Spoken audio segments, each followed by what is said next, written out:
Le Sage, c'est un peu la maison des possibles et des ailleurs.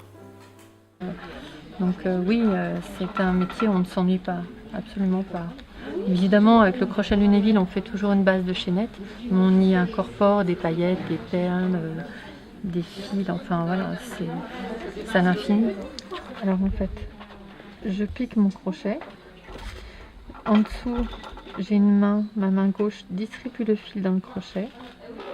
Mon crochet fait un demi-tour et je sors.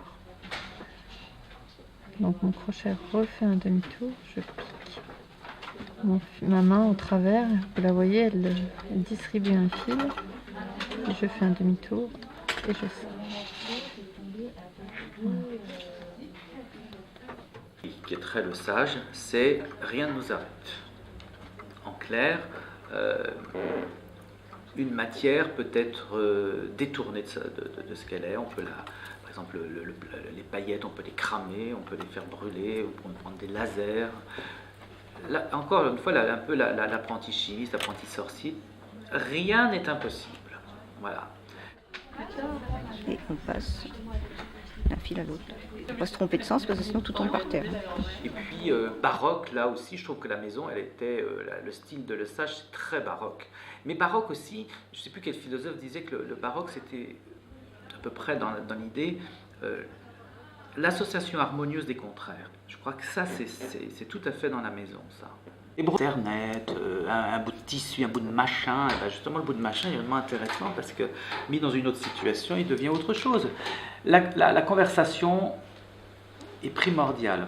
Les couleurs de tissu, avec, donc c'est la légende, il y a les différentes couleurs de tissu, avec chaque crayon de couleur indique un changement de tissu. Donc par exemple dans la pointe qui est là, ça va être la couleur la plus soutenue. Et pour cercler aussi apparemment ce petit dégradé de la pointe au niveau de l'encolure aussi. On voit que le ruban violet est posé comme ceci, le ruban rose comme ceci, et ainsi de suite en fait. La broderie, elle est capable d'être, de vous en foutre plein la figure, et en même temps être comme une confession dans un boudoir, extrêmement intime et discrète. C'est ça qui est bien, on peut tout faire.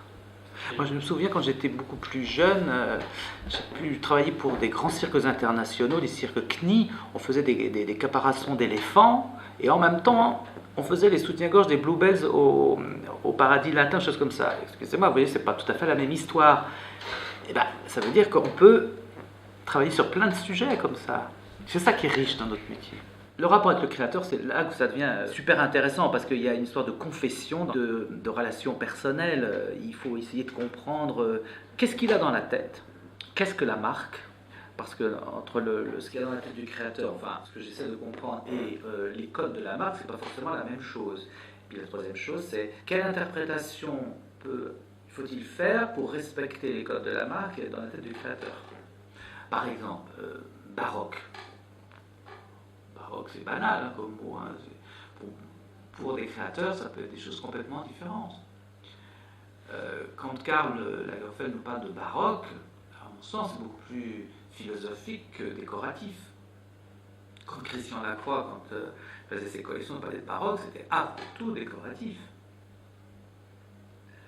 Donc, suivant l'axe que l'on prend, enfin ce que dit le créateur, c'est pas la même chose. Si aujourd'hui la broderie française est si réputée, c'est parce qu'elle est la réunion des savoirs mondiaux dans l'histoire. Ça, quand on regarde l'histoire de la France, ça va de pair.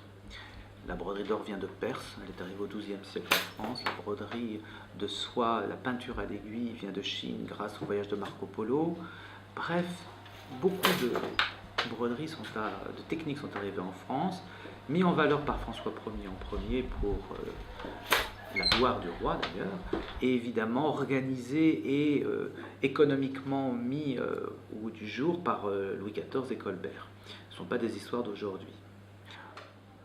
Je crois qu'aujourd'hui, être dans la mode français, c'est pas accepter, c'est même revendiquer le fait que nous soyons aussi un réceptacle de toutes ces influences mondiales. Être dans son